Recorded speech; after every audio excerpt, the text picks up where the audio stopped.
discussions regarding the institutional needs. Actually, we also had discussions regarding the outcomes that we wanted and how do we measure. So we had those kinds of discussion. How do we measure, for example, whether we have already attained the vision of the organization.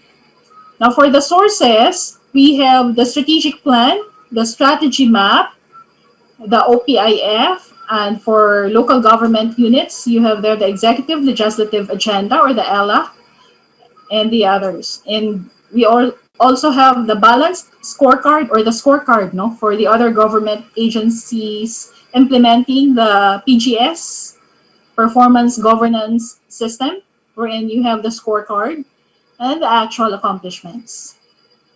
Okay.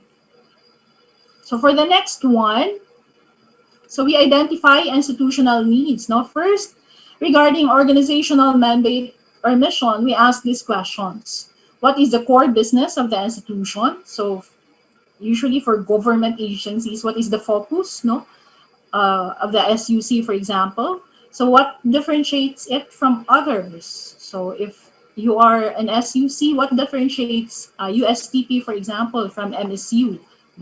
So what special capabilities must be present? And what unique competencies sets it apart? So for example, if you talk about USTP, that's a science and technology, diba? University. So you need some unique competencies to set it apart from the other institutions, because MSU Naawan is focused more on fisheries, and of course they have other courses in the school. Now the vision, where is the institution headed to? So what is your vision in the next 20 years or in the next 30 years? What challenges must it overcome? And what capabilities or competencies must be acquired or developed to take it there? There are really, this is really very important, because you need to develop the competencies of people so that you can attain their vision, because the people will attain the vision for the organization, or will work on attaining the vision. Now, for the strategic objective, what are its goals and what capabilities are necessary to reach these goals? So we have strategic priorities for all organizations, and very short time frame for the strategic priorities for local government units, which is 3 years, because that's how they usually plan. So how are they gonna reach the goals within 3 years? They are to make an annual plan for them to be able to attain the strategic objectives within the given period. Now, for the culture, what practices or behaviors must be replaced and what must be developed or nurtured to support the mandate, mission, vision, and objectives of the institution? What technologies and work processes need to be changed or adopted? And what aspects of the culture will help or hinder the competency initiative? Are employees likely to embrace it? Is there leadership resolve and commitment? So sometimes, when we talk about culture, there is sometimes resistance to change in some organizations. So how are you gonna overcome this resistance? Now, the next level, we have performance needs. The dialogue here: how is the organization performing against established outcome indicators? You can usually see this in your OPCR. What capabilities are needed to enable the organization to deliver this? The focus of the analysis, for the performance or the outcome indicators, assessment of organization performance along established outcome indicators. And this is very easy actually for those organizations who are into the PGS, performance governance system, wherein you have the balanced scorecard. So you just check the scorecard. But of course, this is also achievable for those with OPCR. So all organizations in the government have their OPCR. We can check the outcome indicators. Next, we have the competencies required. What are the competencies needed? Be able to meet the performance needs of the organization and the professional qualifications. So the sources here, you have scorecard monitoring, as I mentioned earlier, the objectives and targets, and the tactical priorities and objectives. So for the performance analysis, step one, assessing performance of the organization and or specific offices along established outcome indicators. So for example, the outcome you want is that all the employees must be competent or must be able to write effectively. So for example, for the Civil Service Commission, wherein one of the organizational competencies required is writing effectively for most positions, although not for all, then how do we improve this? No? How can we assess this? Now, two, identifying factors that affect performance. So, what are the factors that can affect this? Will the supervisor, no, the way the employee is being supervised, will coaching actually help? So we isolate factors related to competencies. Okay, so how do we funnel the process? So we mentioned about organizational anchors, no, and context, the priority goals and objectives. And then we have competency requirements of priority goals and objectives. And then we have competency gaps and the priority competency gap. So because there could be a lot of competency gaps and all of these competency gaps may not be addressed within the year. So we focus on the priority. What are the priorities of the organization?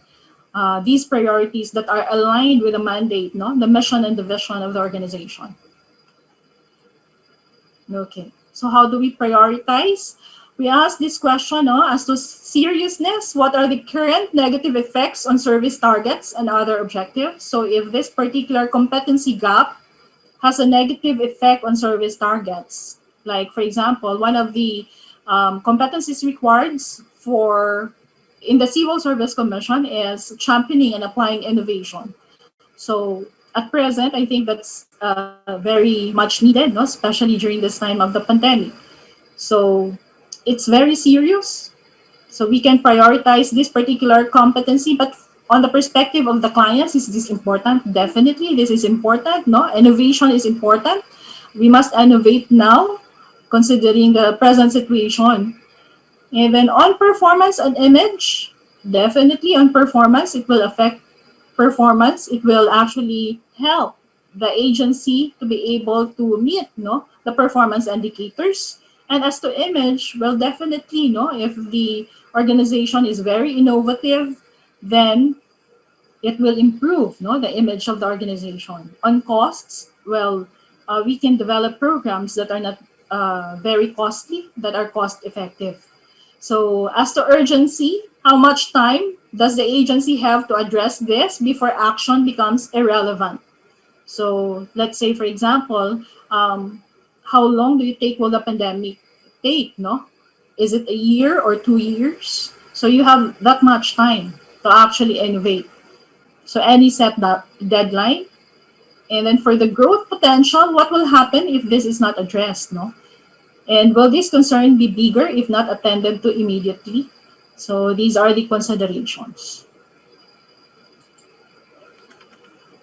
For the learning needs of the employee, so the dialogue, what personal capability does each employee or team need in order to do their job effectively? No, actually, this may differ from one division to another.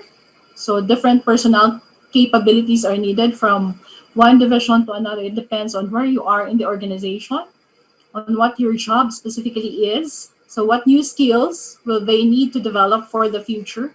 So especially during this time, we need to acquire new skills, no? Like even though we're not very competent in computer, then of course we have to learn how to use it. During this time we're in, most people or some of the people are working from home. Focus of analysis. Key result areas of individuals aligned to the performance outcome and strategy of the organization. And then profile a person in terms of their competencies. No, I think it's very important that you must have a competency assessment.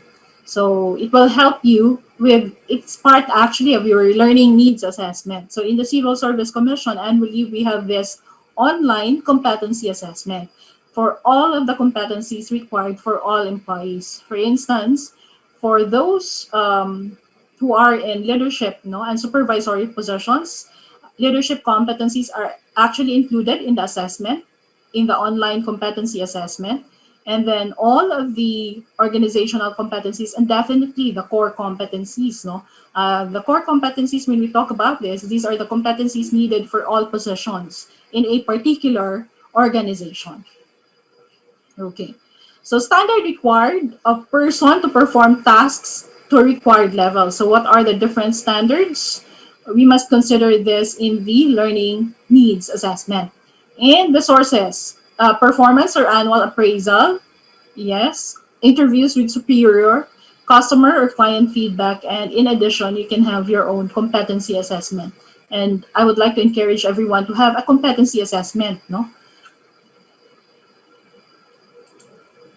So environment needs, what changes or requirements in the industry are relevant to the organization? So at present, with the present situation that we have, the commission realized, no, that the employees must upskill themselves, especially with respect to how to use Google Forms, how to use technology actually. So we had that kind of intervention, especially for the PRIME-HRM assistors. Now, are there situations in the environment that will have an impact in terms of learning requirements? So the pandemic actually has a very big impact, no, on the learning requirements, because we have limited face-to-face interaction. Now, focus of analysis. Here we have political, economic, social, technology, legal, and environment. So these are the different focus of the analysis. And for the sources, we have government publications. So what are the trends in the workforce? What are the emerging issues? Some of which we discussed already. Okay. So learning needs analysis tools. So there are a lot of tools that you can use. You can have an interview. You can use an interview guide, a questionnaire, no, observation guide. You can have focus group discussion, documents review or checklist, and test items and scoring protocol. But at present, in the present situation that we have, I think one of the best tools is for you to come up with a Google form, no, for you to be able to evaluate. Of course, it can be another form, no. Kung nahibawaan naman gud kay Google form, but of course, you can have another online application that you can use probably when you gather the data. But it will help if it is online. So even prior to the pandemic, the Civil Service Commission already uses the online competency assessment. Okay, for data analysis, this is an example, no, of how we analyze the data. So for the descriptive statistics, for example, if 20% of respondents demonstrated gaps in the competency, particularly this display of knowledge and associated skills, for example, no, I was talking about, which is very common for all agencies, because we want our employees to write effectively. So probably writing effectively, is this competency mentioned here. So for the content analysis, this indicates a possible need for capacity building in the said competency of writing effectively. So what kind of intervention will you provide for writing effectively? Now, next, we have 70% of those who continue to demonstrate gaps in the competency are leaders, while the remaining 30% is comprised of both staff and professionals. So if you have this kind of description, what will be the content of your analysis? So more effort towards improving this competency area is critical, as leaders are in a better capacity to exercise this in their respective functions. So 70% good and demonstrate of competency gaps. So all the more that you will focus on this particular competency. Next one, 90% of leaders who demonstrate gaps in the competency are from Department X. So they are identified to be from one department. Now, the content analysis, leaders in Department X shall be the priority group to focus on in the capacity building for the competency. So, for example, one department of a particular local government unit this is the analysis, then, or this is the statistics, then they will be given the priority in the conduct of the L&D intervention. Okay, so we actually um, craft our learning objectives from the competency gaps, no? Once you are able to identify the competency gaps. So as I have mentioned earlier, one way to identify the competency gaps, no, if you don't have the competency assessment, but I encourage you to have one, whether it's online or otherwise, one way for you to identify the competency is from the IPCR, because the IPCR will tell you about performance gaps. The performance gaps will actually tell you also about the competency gaps of the employees. And now you can convert this into an objective. So this is a learning objective because there are gaps in this particular competency of the employees. Okay, so trust the review. The L&D plan elements are background and rationale. So you have L&D plan objectives, L&D plan or courses with schedules, the resource requirements, and the monitoring and evaluation. Okay, so that ends our discussion for module 3. Wala pa tanahuman. So we just finished one module. Any question, please? Before we proceed with the next module? Okay, so there is a comment from PGO, HRMO, Ken Labial, TNA through Google Form or survey, heart, online form. I think they have this, no, ma'am? You have this in PGO. So it's so easy, to Yes, develop. ma'am. Okay, thank you very much. To develop a Google Form, no? If not for the pandemic, I wouldn't have known how to develop one actually. So I was able to gain one skill during this pandemic. How about the others? May we learn from the other participants as to how they conduct L&D assessment?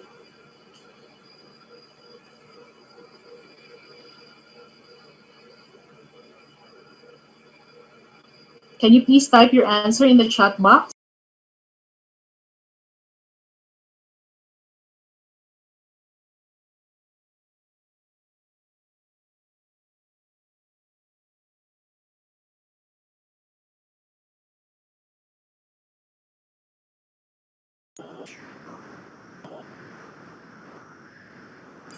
Another answer regarding sa type of statistical tool in the assessment process. Yes, the tool, the assessment tool that you use.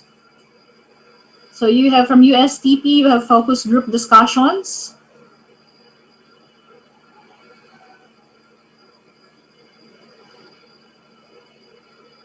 How about the other agencies? Through Google Form and hard copy for those who don't have the gadgets. Okay.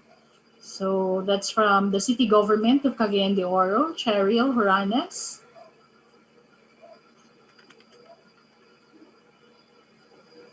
So it's good, no, that you have developed already this. So actually, it's so easy, no, to gather data online via online assessment tools. Okay, so let's take a break for 5 minutes before we continue with the next module. Let's have a break for 5 minutes. Let us be back after 5 minutes. So it's already, what time is it? It's 2:47. So let's be back at 3:52.